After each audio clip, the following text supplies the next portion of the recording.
में इस वर्ष अपनी उपस्थिति जोर शोर के साथ दर्ज कराएंगे, ये संकल्प भी आज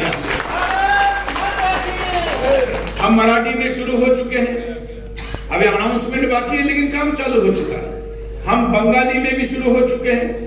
हम नॉर्थ ईस्ट की सारी स्टेट्स में बहुत अच्छा हमारा रिप्रेजेंटेशन दे रहे हैं। नागमीज भाषा में हम चल रहे हैं।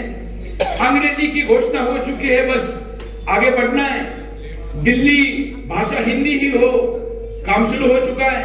उत्तर प्रदेश की टीम का तो विशेष अभिनंदन होना चाहिए रजत के साथ पूरे टीम का, कि किसी एक राज्य में सबसे ज्यादा जोर शोर से काम हो रहा है तो यूपी में हो रहा है। उसका भी अलग से चैनल लाएंगे। छत्तीसगढ़ का प्लान चल रहा है। तो ये सारे विभिन्न राज्यों में विभिन्न भाषाओं के साथ हम इस एक साल में निर्णायक तौर पर लाएंगे। बाकी लोग जब कहते हैं कि हम चैनल लाएंगे तो उनका उद्देश्य व्यूज, टीआरपी और बैलेंस शीट में प्रॉफिट होता है, लेकिन सुदर्शन जब ऐसा संकल्प लेता है तो इसका मतलब हिंदू के मन में आत्मविश्वास निर्माण करना होता है, जो हम इन सब राज्यों में और इन भाषा में करेंगे।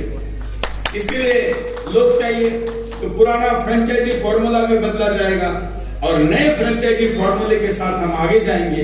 उसकी योजना, उसकी जानकारी भी आपको जल्दी ही भेजी जाएगी। इस पूरे सुदर्शन स्पेशली 20 वर्ष पूर्ण हुए हैं।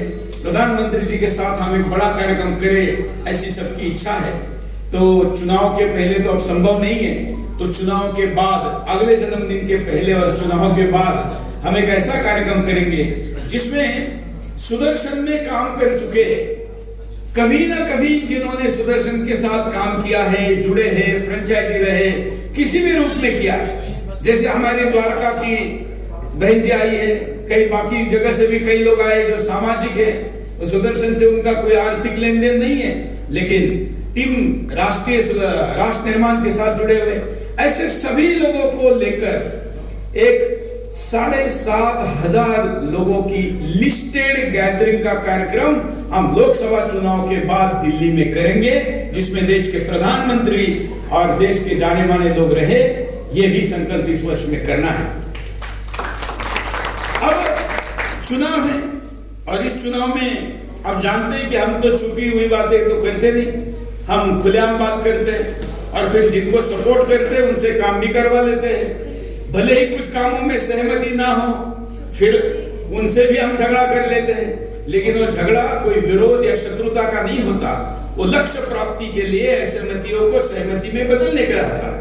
और इसलिए 2024 में प्रधानमंत्री नरेंद्र मोदी जी पुनः प्रधानमंत्री बने, ये भी हमारा लक्ष्य रहेगा। इसमें हमें कोई संकोच नहीं है। इसलिए इस वर्ष वो काम भी करना है। उसके बाद पूरे देश में छत्रपति शिवाजी महाराज जी के राज्याभिषेक का ये 350वां वर्ष है। वर्ष चल रहा है, लेकिन इस वर्ष राम मंदिर, ये चुनाव, इन सारे गतिविधियों के कारण हम इस 350वें वर्ष को नहीं मना पाए।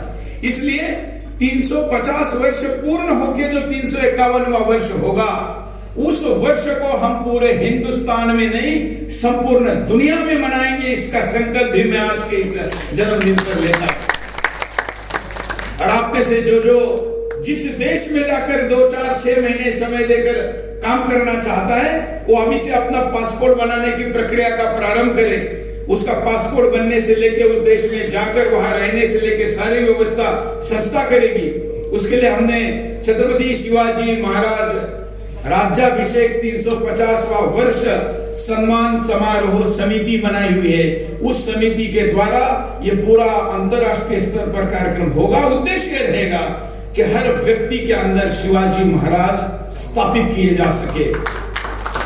कल के कार्यक्रम में मैंने कहा था, जो बच्चे अपने बचपन में ही आतताई अफजल खान का पेट कैसे फाड़ा जाता है ये देखेंगे, वो अपने जीवन में कभी भयभीत और पराजित हो ही नहीं सकते। वो हमको दुनिया को, हिंदुस्तान को बताना है।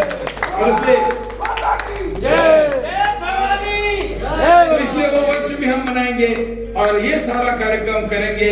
आप आज यहाँ पर आए और आज का दिन तो जो अपने साथ संगठन के जुड़े हुए लोग होते हैं, उन्हीं के लिए मैं रखता हूं। आप सभी का आज यहाँ पर आकर शुभकामना देने के लिए बहुत बहुत धन्यवाद। जय श्री राम। जय श्री राम।